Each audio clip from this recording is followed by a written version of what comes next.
For millennia, our planet has provided for us. Today, the Earth is under threat from a growing population voracious for its scarce natural resources. This means sustainable agriculture is critical in the 21st century.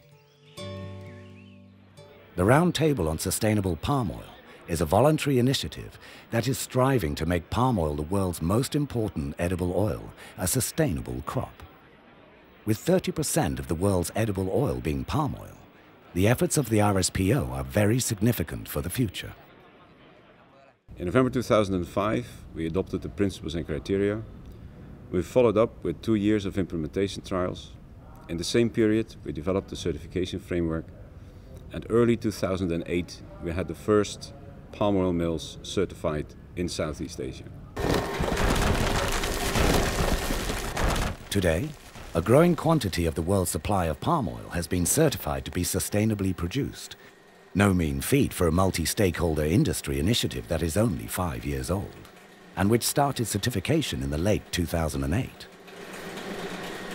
Can I have the no votes, please? Guided by the organization's consensus-driven principles and criteria, over 400 companies, growers, buyers, processors and retailers are members of the RSPO.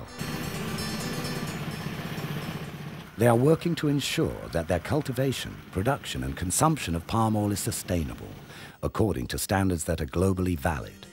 Across the world, different initiatives are underway, some even becoming national legislation.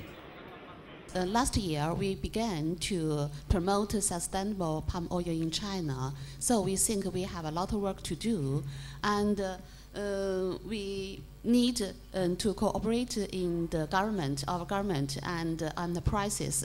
The problem, or not the problem, the goal that we try to implement RSPO in our country is not because we cut down the forest or anything like that, but it's on the reverse. It's come from our customers. It's like a market-driven kind of process. All these efforts have one aim in common: to make most of the oil produced sustainable by 2015. The first batch of certified sustainable palm oil hit the market at end 2008. The take-up was low initially, with buyers hesitant to pay premiums for sustainable product. We've done research. We've just published a scorecard of companies in Europe who are using palm oil, talking to them about what policies they have in place, what systems they have in place, but more importantly, what commitments they've made to certified palm oil, and then how they're following those commitments up with action. Through the efforts of NGOs and the RSPO, uptake has increased. By end 2009, more than 250,000 tons of RSPO certified sustainable palm oil have been purchased. From end 2008 to October 2009, certified producers were able to sell over 22% of their sustainable oil at a premium. In September and October 2009, market uptake rose to about 50%. Banks and financial institutions have a key role in financing and incentivizing sustainability for a crop that is still rapidly expanding and requires the capital to do so. In 2004, we put out a policy to cover the forest sector and forest land products. And that was to cover not just timber, but also palm oil.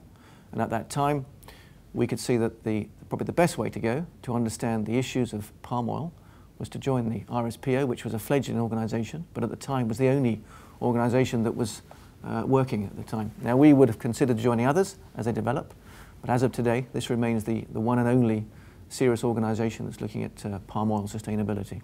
If there is evidence that a project would not meet sustainable criteria, then it should not be financed. We have absolutely no problem with that, and in fact, I would be very happy for more banks to join this RSPO forum. I'd be very happy for WWF to increase their scope of analysing the performance of members of RSPO. You may recall they've currently looked at who is buying this. Maybe they should also be looking at who is financing these projects. What are the requirements that these financiers have?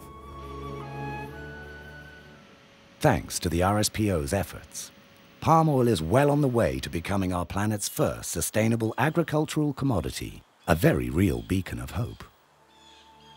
If supply would outstrip demand, then the premium would disappear, and the incentive for growers will disappear as well. So we must work together to grow the demand in the market for certified sustainable palm oil. We can probably do that for Europe and the United States and Australia and Japan, but we also need to work on the markets in India and China that are probably more important to growers in Southeast Asia. By the end of 2010, we hope that we have 2.5 to 3 million tons of production capacity certified, and we also hope that uptake in the market will be as high as 50 or 60%.